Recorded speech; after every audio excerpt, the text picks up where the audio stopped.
Salut à toi, bienvenue sur le podcast de Motion Life Teach. Alors on va pas se le cacher, ça faisait un petit bout de temps quand même que j'avais pas sorti de podcast. Si je me trompe pas, ça fait presque un an.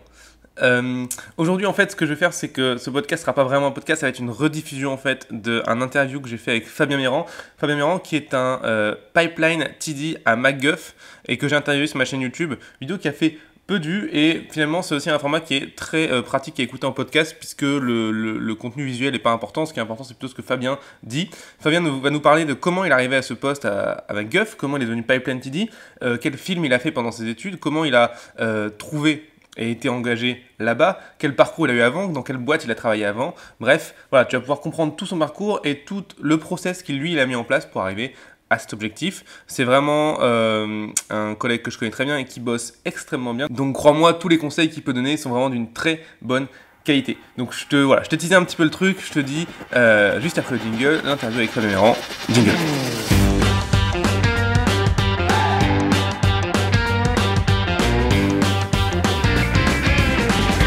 Bienvenue dans le podcast de Motion Life Teach. Le podcast où on parle de 3D, d'animation, d'effets spéciaux, de films, de mindset, de logiciels, bref, tout ce qui se rapporte à l'animation 3D, les effets spéciaux ou l'image de synthèse.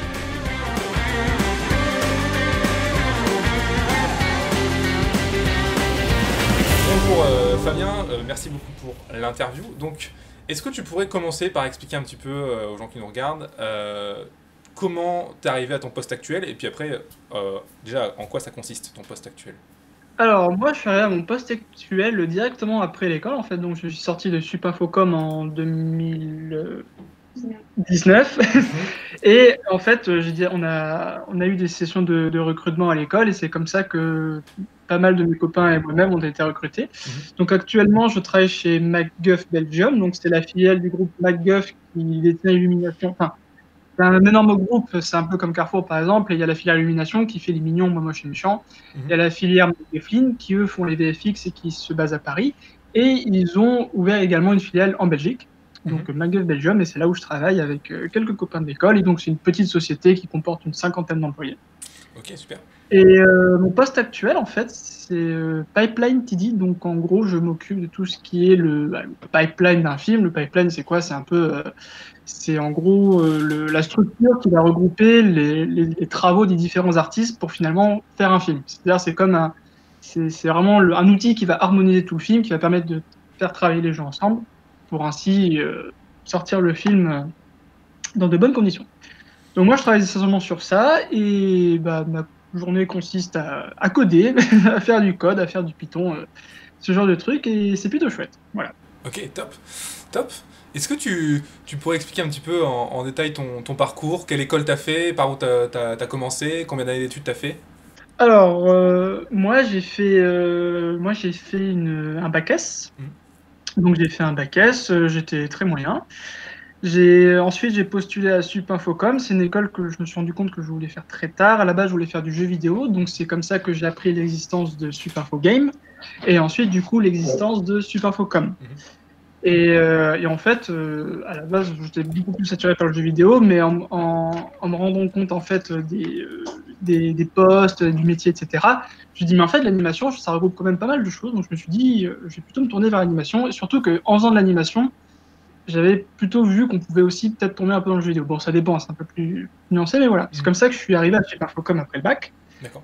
Donc voilà. Donc il y avait un concours. J'ai passé également des concours à Supinfocom MOPA, qui maintenant, Arles, pardon, qui maintenant s'appelle MOPA. D'accord. Et donc voilà. Comment t'as ressenti un peu les concours pour rentrer à Supinfocom? De comment? Comment tu les as ressentis, les concours pour rentrer à Supinfocom? Tu les as trouvés difficiles, faciles? Stressant, forcément, comme n'importe quel concours, j'ai envie de dire. Donc, je trouve que l'ambiance était peut-être pas la même entre les écoles. Peut-être à j'ai noté une petite différence entre Supinfocom Arles. J'avais peut-être senti plus dur celui de Arles. Mais sinon, on nous avait quand même pas mal briefé sur ce qu'on allait avoir, donc on était quand même assez préparés. On nous avait dit qu'il allait y avoir ci, ça, cela, et comme ci, comme ça. D'accord. Donc on s'était plutôt préparé. Mais ouais, c'était quand même stressant. Il y avait quand même des enjeux, c'est comme tout, je pense. Donc après, j'ai pas testé non plus des très grandes écoles comme Gobelin, par exemple, dans le milieu de l'animation. Mais ouais, puis bon, après, c'était une bonne expérience. Je pense que c'était vachement bien, quand même, tout ça. Écoute, Donc voilà. super. Juste pour information, est-ce que tu te souviens d'à peu près les épreuves que tu as eues ou pas? Alors, les épreuves que j'ai eues, en fait, ça a été énormément de l'artistique, donc ça a été surtout une création de storyboard. Donc, il fallait faire un petit storyboard dessiné à partir d'une histoire. Mhm. Fallait ensuite également faire un dessin de création. On avait un thème, et du coup, par exemple, un thème du style l'eau. Il fallait faire un dessin sur l'eau. C'était pas ça le thème, mais voilà, c'est ça l'idée. Il y avait un test de culture générale sur plusieurs pages où le but c'est de remplir. En fait, le but c'est même pas le remplir, le but c'est faire le plus possible, on va dire. D'accord. Et avec cela qui a été. Et il y avait un entretien. Et je reste persuadé que l'entretien représentait quand même, allez, un bon 80% de l'évaluation finale. D'accord. Sachant que l'artistique et tout ça, c'était peut-être plus pour départager les candidats, sachant que l'entretien fait quand même énormément de choses. C'est l'entretien qui joue quand même la pierre angulaire du concours. Et après, évidemment, on aura toujours des retours différents sur selon quel prof nous a interviewé, machin, est-ce que ça joue, etc. Car surtout tous les profs, parce que c'est les profs qui passent les entretiens. Ok. Donc voilà. Super. Et du coup, il y a peut-être des gens qui nous regardent là et qui se disent peut-être qu'ils ont envie de rentrer dans une école et qui veulent passer un entretien. Est-ce que tu aurais des conseils à leur donner à ces gens-là? Qu'est-ce qu'il faut qu'ils fassent comme travaux? Qu'est-ce qu'il faut qu'ils ramènent? Comment il faut qu'ils soient, etc. Est-ce que tu as des choses à leur dire peut-être? Je sais pas trop, c'est difficile à juger puisque chacun a son propre ressenti, chacun, j'ai envie de dire, soyez vous-même, mais c'est tellement facile à Ouais. dire et difficile à faire que j'aurais du mal à dire ça. Ok. Non, je pense que ce qui plaît surtout au niveau des entretiens, c'est quand les gens montrent qu'ils stressent pas et qu'en fait ils sont pas eux-mêmes et que ouais, je sais pas, c'est difficile à dire, c'est vraiment une question de ressenti. Je pense que bon, forcément, il y a une question de niveau quand même, hein, de niveau Ouais. de dessin, beaucoup de niveau de dessin. T'avais ramené des dessins toi pour l'entretien? J'avais ramené beaucoup de dessins, mais Mhm. moi, on m'a pas pris pour mon dessin, on m'a pris pour ma 3D car j'avais déjà présenté des travaux de 3D. Ah ok, super. Donc dans mon book, j'avais mélangé dessin et 3D, D'accord. et en gros, j'ai présenté un peu les deux. Ok. Et après, une fois que j'avais été pris à l'école, 2 ans après, on m'a avoué en fait que j'avais pas du tout pris pour mon dessin, que j'avais été pris pour ma 3D. D'accord, ok. Parce que j'avais un niveau en dessin très moyen. Donc bon. Ça Mais va. pour des conseils, pour les gens qui. Ouais, c'est pas en faire trop. Je sais que trop, c'est jamais très bien vu. Vaut mieux être peut-être un peu plus réservé et attendre qu'on nous pose des questions plutôt que étaler la confiture. D'accord, ok. Je pense. Ok. Mais après, bon, c'est. Donc voilà. Moi, quand j'avais passé le concours aux portes ouvertes, on m'avait dit il faut être passionné, il faut avoir la niaque, Mhm. etc. Et je pense que oui, c'est plutôt vrai. Après, chacun a sa vision de ce que c'est passionné, qu'est-ce que c'est passionné. Bien sûr. C'est ce qu'on l'est, on peut être bon. Enfin, c'est vraiment, c'est difficile d'être objectif. C'est vraiment tout, c'est une question de ressenti, voilà quoi. Bon. Aussi, je pense qu'il y a une petite part de curiosité qu'ils aiment quand même beaucoup. C'est vrai qu'effectivement, quand on montre qu'on est très curieux, qu'on s'intéresse à beaucoup de choses, qu'on est très ouvert, ça plaît. Sans pour autant étaler, et vas-y que j'étale ma culture et que je sais si, voilà. Enfin, bref. Ok. Cool, bah écoute, excellent, bah merci beaucoup. Alors, du coup, j'aimerais revenir un petit peu sur le boulot que tu fais aujourd'hui à MacGuff. Est-ce que tu penses que tu pourrais un petit peu raconter rapidement une journée type, comment tu arrives au boulot, comment ça marche, est-ce que tu as un poste à disposition, sur quel logiciel tu travailles, voilà, histoire que quelqu'un qui n'y connaisse rien puisse un petit peu essayer de visualiser comment ça se passe, quoi. Ouais, alors en fait, le poste que j'ai actuellement, en gros, pour juste revenir un peu sur Sup, c'est-à-dire que Sup Infocom, à la base, en fait, on nous forme comme des généralistes. C'est-à-dire qu'on est vraiment formé pour être des généralistes, pour pouvoir travailler sur tous les ensembles d'un film d'animation. Ok. Et en fait, par exemple, le code n'est pas forcément quelque chose qu'on nous enseigne. Bon, c'est pas plus mal, donc bon, on pourra dire ce qu'on veut, mais on nous enseigne pas le code en fait. Et c'est vraiment les gens qui finissent à coder, c'est souvent par eux-mêmes en fait, par eux-mêmes. Et Donc toi, tu as appris le code de ton côté, par toi-même? moi j'ai appris le code un peu, oui, par moi-même, puis même par intérêt, parce qu'au bout d'un moment, on avait des tools qu'on avait besoin, et je me suis dit, il faut forcément au bout d'un moment, ça va être sérieux, donc voilà. Et du coup, à la sortie de Sup, je voulais chercher en lighting à la base parce que j'étais formé en lighting et finalement on m'a proposé un poste de TD parce que sur le film de 5e année, j'avais plutôt eu cette casquette-là. Donc on m'a embauché sur ça, contrairement à des postes de graphiste où c'est du coup beaucoup plus artistique. Là on m'avait vraiment embauché pour du code. Donc c'est pour ça que généralement quand on me demande d'expliquer mon métier, que je dis que je suis dans le cinéma animation mais que je code, c'est ah bon, tu fais pas des Mickey? Si, je fais des Mickey. Voilà. Donc ma journée type, c'est un peu ça. C'est-à-dire que la journée type, c'est que je travaille par exemple, on travaille sur un long projet de film d'animation en ce moment chez MacGuff, qui va sortir en fin d'année.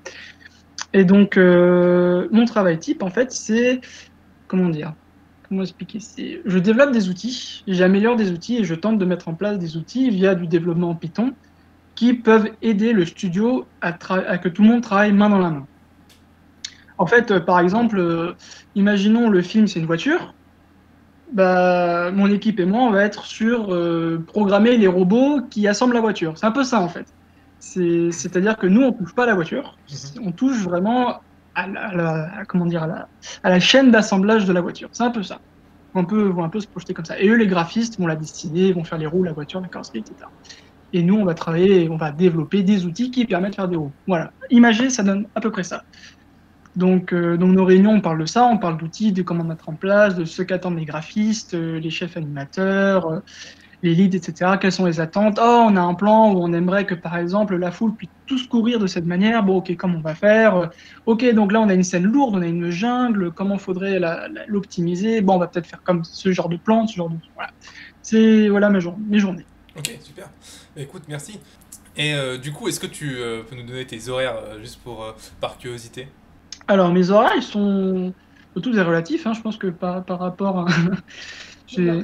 Ouais, c'est 9h30, 18h30. Okay. Donc on fait, alors après ça dépend entre la Belgique et la France, mais par exemple, nous on fait des semaines de 38 heures. D'accord. On fait des semaines de 38 heures et voilà. Ok, super, bah, écoute, c'est top. C'est top, bah, écoute, je te remercie. Alors, est-ce que, pour arriver à MacGuff, tu as fait plusieurs films, du coup, est-ce que tu pourrais en parler un petit peu, ceux qui t'intéressent le plus, ou même tous, dans ceux que tu as envie de présenter, si je puis dire? Ouais, on a eu l'occasion de faire quelques films, surtout pendant les études en fait. Ça, c'est une des chances, c'est-à-dire qu'on peut vraiment faire des films avec des copains et de manière à peu près encadrée. On a le premier film qu'on a fait, c'était un film d'1 minute avec des petits trains. Bon, c'était plus un exercice que vraiment une clé de réalisation.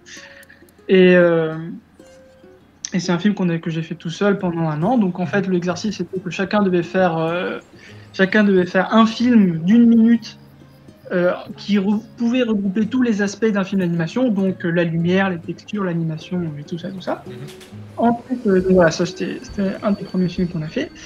Ensuite, on a eu l'occasion avec 4 copains de pouvoir réaliser un film pendant notre stage, en fait. C'est-à-dire qu'au moment de rechercher le stage, parce que quand on était à Supinfocom, on devait faire des stages obligatoires, on s'est dit qu'on aimerait faire un film entre copains, et on a contacté des boîtes comme ça, en leur présentant le projet. On s'est dit ça marchera jamais, et on a eu un coup de bol monstrueux, et une boîte a bien voulu nous embaucher pour un stage pour pouvoir faire notre film. Donc là, on a pu vraiment s'éclater parce qu'on voulait vraiment faire... parce que jusqu'à là, on avait fait des films qui étaient vraiment pas commandés, mais qui étaient plus dans le cadre d'un exercice d'école. Et là, ça nous permettait vraiment de faire un film dans un milieu pro sur lequel vraiment on nous donnait pas carte blanche, mais ok les gars, faites vraiment, éclatez-vous, quoi. Donc du coup, vous avez envoyé un mail à la boîte en lui disant bonjour, on va faire un stage, mais dans le stage, on fait notre film, on fait ce qu'on veut, est-ce que vous êtes chaud? Ouais, alors, c'était beaucoup plus flou. C'était beaucoup plus flou, c'est-à-dire que nous on avait un projet, on avait monté un PDF, on avait déjà une animatique, des chara-design, etc. Ah, vous avez fait un gros travail en amont avant d'envoyer le mail Ouais, aux entreprises. Okay. Exactement. Et on a envoyé ça à la boîte. Donc la boîte, pour info, c'est le studio Brunch. Donc c'est un studio dans le 10e arrondissement de Paris. On leur a envoyé ça. Et ils nous ont dit, on n'a jamais fait ça auparavant, mais bon, allez, vous êtes pas cher, ça fait un film gratos, allez, on vous prend. Okay. Donc pour eux, c'était tout bénef en fait, puisqu'ils pouvaient produire un film, ensuite ils pourraient le vendre, mais vraiment en payant 10 fois moins que d'un graphiste, un réal, etc. quoi. Donc là, ils nous payaient pour un stage pour leur faire un film. Vu comme ça fait un peu esclavagisme, mais nous, on était super contents parce qu'on dit, waouh, on va enfin pouvoir réaliser vraiment un truc à nous au sein d'une entreprise. Okay. Donc on a fait un film qui s'appelle Turbo Opéra, donc c'est des poissons qui chantent. Okay. Ça s'est fait sur à peu près 5 mois. Ouais, un peu moins, 4 mois quand même, en tout. D'accord. Et à la fin, on avait le film dure 1 minute 30. Il n'est pas encore sur le web, ce sera la boîte qui pourra le mettre sur le web, mais ça arrivera. Okay. Et voilà, donc on était très contents du résultat, et c'était notre film de stage, et c'est aussi un film qui nous a quand même permis d'étoffer nos showreels. Donc, je sais chacun a vraiment pu travailler parce qu'on était 4 copains et chacun avait vraiment un peu son step sur lequel il voulait travailler et chacun s'est vraiment amusé à faire son step et on a beaucoup appris d'ailleurs sur ce projet. Super. Donc, Et du coup, pour finir, ouais. oui, vas-y, excuse-moi. Du coup, vous avez pu réutiliser des plans de ce film dans votre showreel, du coup. Absolument. Ok, super. Du coup, t'avais terminé, excuse-moi. Oui, non, je t'en prie. Et le dernier film, c'est la pièce maîtresse. C'est en gros à la fin des années des 50 Super Infocom, pour avoir le diplôme, on doit faire un film en équipe entre 5 et 7 personnes pendant pratiquement 1 an et demi, 2 ans. On doit réaliser un film, donc de A à Z. Et à la fin, du coup, un film quand même de 5 minutes, 6 minutes, ce qui nous permettra de faire notre principale carte de visite pour ensuite trouver du travail. Et du coup, moi, j'ai eu de la chance, parce que je suis vraiment tombé avec une équipe de copains, donc on était vraiment tous assez soudés. Et on a pu faire un film en 1 an et demi, donc c'est une petite comédie qui se passe au Portugal, avec des Allemands, des touristes. C'est très ensoleillé, c'est très coloré. Et on s'est vraiment éclaté sur ce film, on a passé vraiment une super année. Et on est assez content du résultat, le film tombe plutôt bien en festival. Et encore une fois, ça a été une énorme carte de visite pour nos showreels, pour tout ce qui était au moment de trouver du travail, parce que c'est vraiment la pièce qui sert à dire voilà, moi j'ai fait ça en fait. Et sur le film, j'ai travaillé sur ci. Donc l'idée aussi de l'école, c'est vraiment sur ce film, pouvoir nous, entre guillemets, spécialiser. C'est-à-dire, à travers ce film, vraiment dire voilà, moi je fais du lighting, je fais de l'animation, je fais des textures. Je fais ce genre de choses pour ensuite trouver un travail. Et du coup, est-ce que toi, tu t'étais déjà spécialisé en pipeline sur ce film-là ou pas du tout? Pas du tout, pas du tout, pas du tout. C'est à la base le code, c'était vraiment plus un coup de pouce de temps en temps sur certains outils. Et à la fin du film, en fait, j'en ai fait tellement que je me suis dit ah c'est plutôt pas mal le code. Et j'ai fini comme ça. Mais à la base, moi, ce qui m'intéressait vraiment et ce qui m'intéresse toujours d'ailleurs, c'est plutôt le lighting compositing. Donc le lighting compositing, c'est vraiment le step final du film, donc c'est-à-dire mettre les lumières et composer l'image finale du film. C'est ça qui me plaisait le plus. Donc c'est surtout mes 2 grosses cascades sur le film. Ça a été pipeline et lighting compo. Et rig, mais ça j'en parle pas. Ok, ça marche. Et du coup, tu dis que ce qui t'intéressait le plus, c'était lighting compositing. Est-ce que demain, si après ton contrat chez MacGuff, on te propose un poste de lighter ou de compositeur, tu dirais oui? Aucune idée. C'est aucune idée. J'hésiterais beaucoup. Pourquoi pas. Là, en ce moment, le taf que je fais, bon, faut aussi se dire que c'est mon premier boulot. Hein. Là, j'ai 7 mois d'expérience, donc c'est pas grand-chose non plus. Et je suis encore, pour moi, un peu dans ma phase de test. Donc, c'est-à-dire que je tâtonne un peu le terrain pour voir si c'est vraiment ça qui me plaît. Ça me plaît plutôt bien. Mais après, comme tu dis, si on me propose jamais un poste, je pense que je réfléchirai bien comme il faut. Ok, ça marche. Parce que c'est vrai que le code, ça reste très créatif, hein, malgré la gueule que ça a. Je trouve que ça reste quand même très créatif comme chose. Mais on manipule pas de l'image. C'est-à-dire que moi, dans mon métier, on manipule pas, enfin, du moins dans mon département, on manipule très peu d'images. Et ça peut parfois être un peu frustrant. L'avantage, c'est qu'on fait aussi on travaille avec les développeurs pour faire ce qu'on appelle la recherche et développement, R&D. Et ça, c'est très chouette. Donc, c'est-à-dire qu'on a carte blanche pour essayer de proposer une innovation, entre guillemets. D'accord. Donc, système de plantes. Par exemple, là, on a un exemple récent, c'est-à-dire qu'on a une jungle à faire. Donc, nous, on a reçu les concept art en fait, du directeur artistique du film, avec des images de la jungle. Et en gros, avec nos équipes, avec les équipes, on s'est penché dessus sur OK, comment on peut faire une jungle jolie et légère. Donc, on a réfléchi à des systèmes d'Houdini, on a travaillé sur des workflows, on a essayé de faire des trucs et on a vraiment pu proposer. Et ça, c'est vraiment très amusant parce que c'est vraiment c'est du bidouillage, c'est de la recherche, c'est vraiment jouer.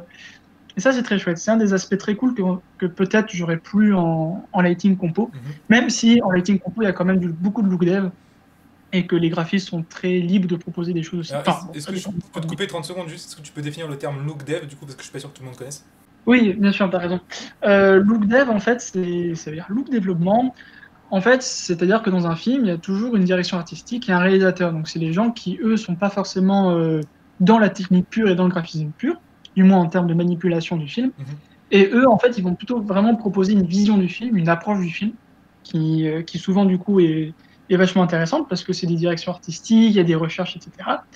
Et en fait, le travail des techniciens, ça va être de pouvoir transposer de l'artistique techniquement. Et du coup, c'est toute cette phase qu'on appelle le look développement, c'est-à-dire qu'on développe le look du film pour pouvoir matcher techniquement les attentes artistiques du film. Ok, super. Donc, un exemple bien flagrant, c'est le dernier Spider-Man New Generation qui est sorti récemment de chez Sony, qui vraiment est une preuve géniale de qu'est-ce que la technique peut quand même faire pour rendre méga joli un film tout avec un rendu comique, etc. Mhm. Et là, c'est clairement ce qu'on appelle du look développement, c'est-à-dire qu'il y a une énorme phase de look développement pour trouver ce côté un peu comics dans les textures, un peu 2D. Donc, c'est très très chouette. Ok, top. Mais écoute, super. Alors, tu disais tout à l'heure que tu travaillais main dans la main avec les développeurs. Du coup, toi, tu n'es pas un développeur. C'est quoi la différence entre toi et un développeur? Bon, on va dire que un développeur est quand même beaucoup plus dans le, comment dire, dans la création de logiciels. Nous, on crée, on développe, mais on a aussi une énorme casquette support. C'est-à-dire qu'on s'occupe énormément aussi du bon fonctionnement des outils. Ce D'accord. qu'un développeur n'aura pas à faire. Ok. Enfin, si, mais au niveau de son outil. Un développeur, lui, va vraiment proposer un tool, du moins vraiment coder, mais alors là, c'est des niveaux de code qui sont beaucoup plus élevés que plutôt nous, qui sommes très... bon, non, enfin, pas qu'on sait pas coder, mais on va dire que nous, on a vraiment aussi on doit aussi beaucoup s'occuper des supports, de ce qui marche plus. Par exemple, quand un graphiste a un problème dans un logiciel, imaginons que je sais pas, qu'il y a un outil de pipeline qui marche pas. Généralement, on va d'abord faire appel au TD, à nous, pour voir le problème, pour évaluer si le problème vient du programme, du code, et ainsi se tourner vers le développeur, ou bien si le problème vient du graphiste, ah ben non, bah ici, il fallait pas cliquer là, et du coup, se tourner vers le graphiste.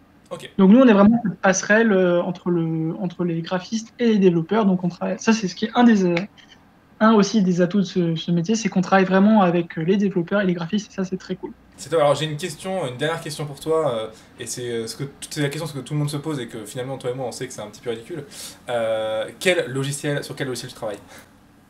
Ah non, c'est pas ridicule du tout. Il y a pas de souci.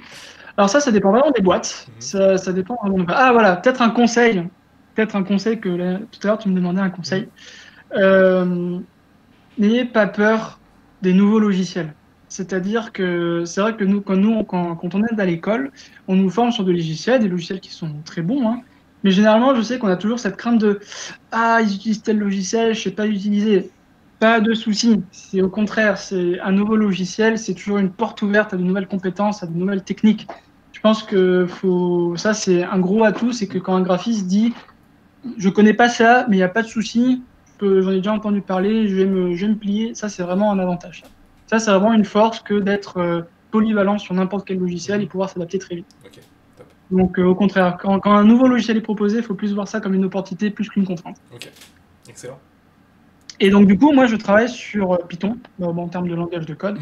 J'ai beaucoup de Python et essentiellement du Maya et du Houdini. Ok, très bien. Ah bah écoute, super. Bon bah écoute, Fabien, moi j'ai après posé toutes les questions que je voulais te poser. En plus, t'as amené vraiment pas mal d'infos, c'était vraiment super. Est-ce que t'as un truc à rajouter pour le mot de la fin, si je puis dire, ou pas? Non, je sais pas. Non, voilà. Pour moi, ce sera tout. Ok, bah écoute, excellent. Bah, merci beaucoup Fabien pour ton interview. Et puis alors, dernière chose, est-ce que tu pourrais me dire et nous dire où est-ce que les gens peuvent te retrouver? Est-ce que tu as un showreel, un lien vers une page de LinkedIn ou un truc comme ça que je pourrais mettre en lien bien sûr dans la description pour que les gens puissent voir un petit peu ce que tu fais? Non, j'ai pas grand-chose. Je suis assez discret sur Internet. Bien LinkedIn. Donc, Fabien, bon, je te l'enverrai. Ouais, je mettrai le lien en dessous, tout à fait. Ça marche. Peut-être un showreel ou pas? Et voilà, et c'est tout. Et c'est tout. Ça marche, super. C'est tout. Après, un Vimeo, mais le Vimeo est directement dans LinkedIn. Enfin, le Vimeo est dans LinkedIn, ok, parfait. Bon, bah très bien. Et bah écoute, Fabien, je te remercie infiniment. Et puis, bon courage pour la suite à MacGuff, du coup. Et bah écoute, merci beaucoup, Romain. Et voilà, c'est la fin de ce podcast. J'espère qu'il t'a plu. J'espère que Fabien a pu te donner beaucoup de tips et que ça va te servir, toi, dans ta vie d'artiste 3D et dans ta vie professionnelle. Si jamais ce podcast t'a plu, je t'invite à aller mettre 5 petites étoiles sur iTunes ou sur ta plateforme de podcast préférée. Donc si tu es sur Android, ça peut être Podcast Addict ou que sais-je. Ça aide le podcast à être référencé, à ce que les gens l'écoutent un petit peu plus. Et ça, c'est vraiment excellent. Deuxièmement, si tu veux en voir plus, si tu veux avoir plus de contenu, je t'invite à te rendre sur le site de Motion Live Teach, donc teach.motion-live.com, et à te rendre en bas de la page et à cliquer sur une des deux solutions pour apprendre la 3D gratuitement. Donc tu as le choix entre les 7 erreurs et les un peu plus de 200 tutoriels gratuits. Je te conseille, si tu es débutant, de partir sur les 7 erreurs. C'est vraiment la base de la base pour démarrer la 3D. C'est gratuit, tu reçois une erreur par semaine et une erreur et l'explication sur comment la résoudre. Et c'est vraiment, on va dire, un très bon début pour démarrer la 3D. Voilà, j'espère que ça t'a plu et je te dis évidemment à la prochaine. Salut.